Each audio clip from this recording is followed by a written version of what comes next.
You're watching the Los Angeles Lakers Report. I'm Chase Sr. with Chat Sports. Appreciate all of you for making today's show a part of your day. On the docket for today, a news and rumors mailbag. We asked some of our subscribers to send in some questions. We're going to answer all of them coming up on the Lakers Report. First question coming in from Kid the Greatest. Do you believe Darvin Ham will get the best out of Anthony Davis? I think he will. You look at his history with some big men throughout his coaching career. He's done some really good things with some forwards and centers, notably obviously his work on the side with Giannis, who is one of the best players that we've seen of all time, and in my opinion, the most dominant player in the NBA right now. And for Anthony Davis, he should be very frustrated with how the last two seasons have gone. He is considered a Giannis type of cat, a unicorn who's very special athletically, who you can ask him to do anything on the floor, and he flourishes, he thrives, and he finds a way to succeed, and sometimes with ease. The problem with Anthony Davis, I thought he came into camp last year a little bit overweight. He can make an excuse and say Frank Vogel wanted me to play the 5, but he didn't seem to be in good shape, and then he suffered a bunch of injuries last year. So it goes to show you that his body was not fine-tuned, and because of that, the last 2 years, he's missed a lot of games. Now, 2019-2020, 62 games played during the bubble season, and that delay in action before going to the bubble, I think obviously benefited him to a certain degree because he has been injury-prone throughout his career. But you got a glimpse into what type of player AD can be when he's healthy, when he's engaged, when he's playing to his fullest capabilities. That year, 26 points, nearly 10 rebounds per night, 50% field goal percentage, and 33% from beyond the arc. Last 2 years, though, the games played combined 76, which is problematic considering how much you're paying him and how much you need him to be an impact player on this roster alongside LeBron James and the age of the king. 22.5 points per game, 9 rebounds. Really, the numbers across the board have gone down, so too have the games played. I think Anthony Davis can bounce back. We've seen how great he can be, but right now, I want to hear from all of you watching the show. Do you think Anthony Davis is going to ball out this year under Darvin Ham? If so, hit that thumbs up icon, like the video, use the ad break to your advantage, scroll on down and smash that thumbs up icon. Eric Castillo with this. Should the Lakers make it a priority to re-sign both Malik Monk and Carmelo Anthony this offseason? What other shooters can fit the best, along with the trade proposal I made with THT and Nunn for Fournier and Reddish? I think the Lakers need to add shooting for sure.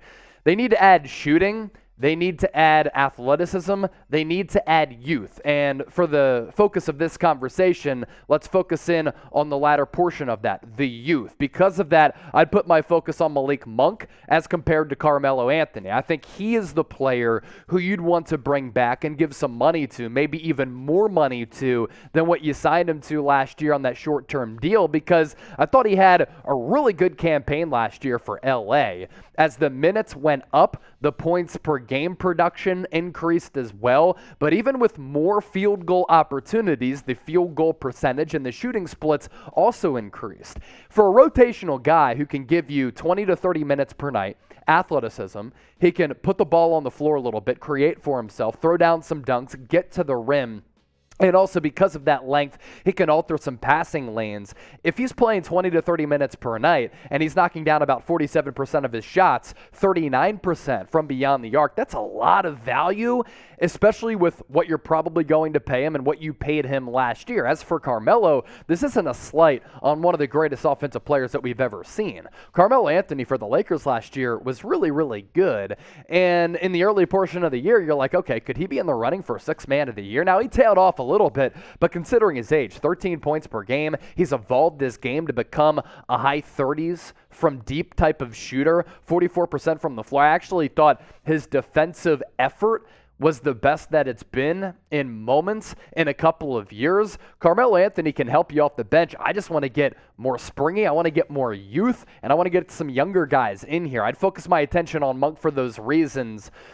Three-pointers, athleticism, youth, and just more team speed. I think that's what the Lakers really lacked last year. Even in transition, Monk can give you a little bit of a spark. And Melo was good, but again, I think one of the big priorities for this team, it's getting younger while also identifying and developing some of the younger talent. You look at two teams right now in the NBA Finals, Boston Celtics, Golden State Warriors. They've done a great job, and for that reason, that's why they have very good depth on those rosters. Lakers did not have that last year. If you had to pick one to re-sign, I'm going to put you in the shoes of Rob Pelinka. Embrace debate in the comment section right now. A for Carmelo Anthony, Carmelo, or M for Malik Monk. I want to hear from you down below. Devontae legacy with this as we move forward in this mailbag. How many wins do you think the Lakers will have if we traded Russell Westbrook and a 2027 first for Buddy Hield and Malcolm Brogdon? I think for sure the Lakers would improve because I think the roster would be better from top to bottom. That gives you shooting.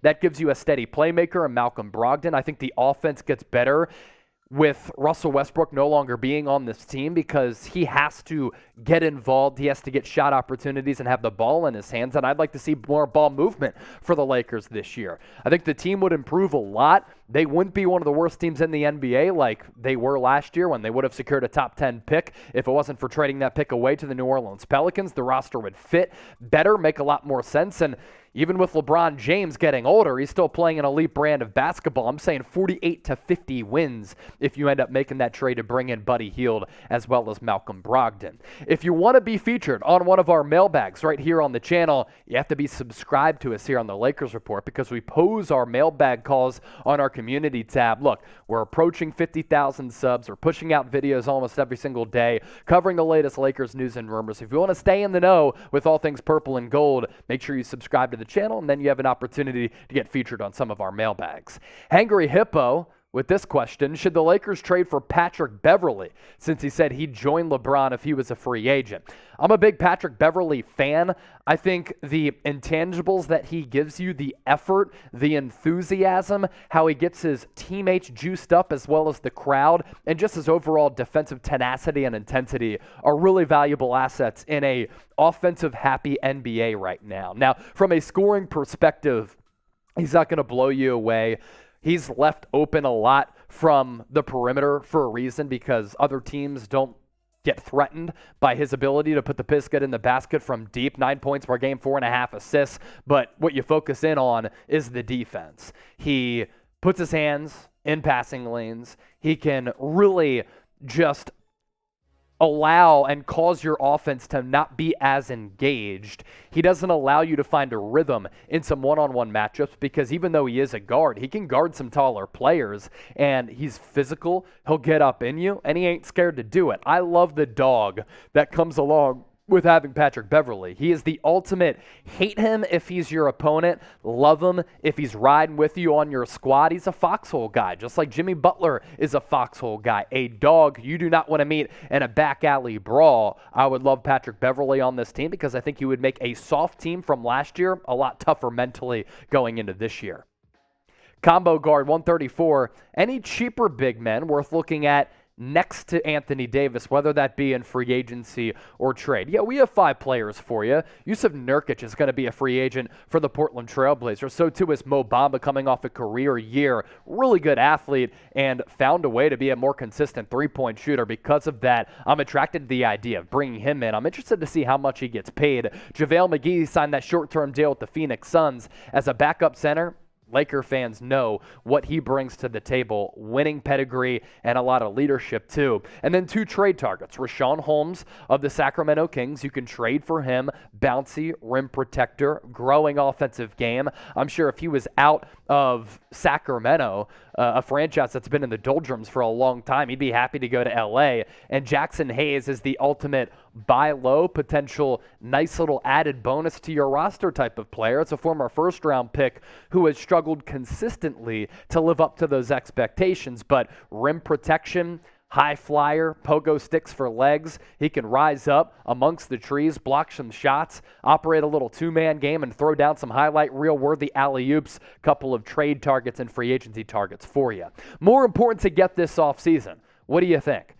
You got to get it right in one of these 2 areas, right? Is it trading market? Is it the free agency spending spree? Let me know down below in the comment section. T for trades, F for free agency. Let me know what you think. Today's presenting sponsor, our sportsbook here at Chat Sports, that is BetUS, offering a 125% deposit bonus for all of Laker Nation. If you head to chatsports.com/Lakers and enter the promo code Lakers125. Let's say you put down a stack $100 bills, you get back $125 in free money if you use that link and that promo code. Now let me ask you this. NBA Finals, let's ride.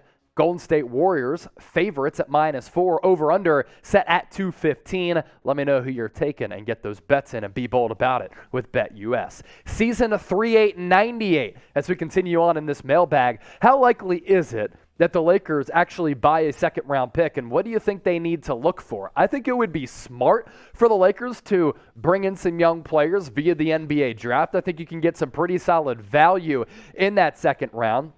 And there are multiple teams, as we covered last week. Make sure you check that video out. Our second-round target certainly popped off. There are multiple teams with second-round selections who you can maybe get a pick or two from if they try to trade out of those slots. The point of emphasis for Los Angeles, you got to develop some youth. And that should be a priority for this team moving forward. Look, I understand you want to compete for NBA championships, but so too are the Golden State Warriors and the Boston Celtics. They have the stars on their roster, but they're also developing the bench pieces that are critical throughout a long playoff run and moving ahead into the future as well. Arnold Palmer, hope you're calm, my man, drinking an Arnold Palmer. Let's just pretend the Lakers had their pick at number 8 right now instead of the Pelicans. Who would you draft? Really good players who are going to be on the board potentially at that 8th overall selection. Shaedon Sharpe, in my opinion, has the upside to be the best player in this draft class. Reminds me a lot of Bradley Beal. Number 1 player from his high school class 2 years ago after he reclassified, but because he reclassified, he elected to not play at all for Kentucky last year, so there's no college tape on him, which is why he could drop to number 8. Benedict Mathurin is just an explosive athlete who will wow you. Has to get a little bit better with his handle, but his three-point shot mechanics are pretty clean. I think his game translates to the NBA level because of the athleticism solely. Dyson Daniels has to work on his shot, but an intriguing prospect with the G League Ignite. And Jeremy Sohan, he has some shades for me of a Ben Simmons if Ben Simmons were to play more 4. A little bit of Draymond Green type of flavor with the passing ability from the high post and just making winning caliber all-around plays on both ends of the floor and just being that sneaky impact guy. So there you go, some draft targets. But unfortunately for LA, they do not have that number 8 overall pick. They could have really used it with this team. Make sure you subscribe to the channel to get featured on our mailbags, but that's not all that we do. Free agent targets, trade targets, news, rumors, breaking news. We have you covered here at Chat Sports. Just smash that subscribe button and tickle that John.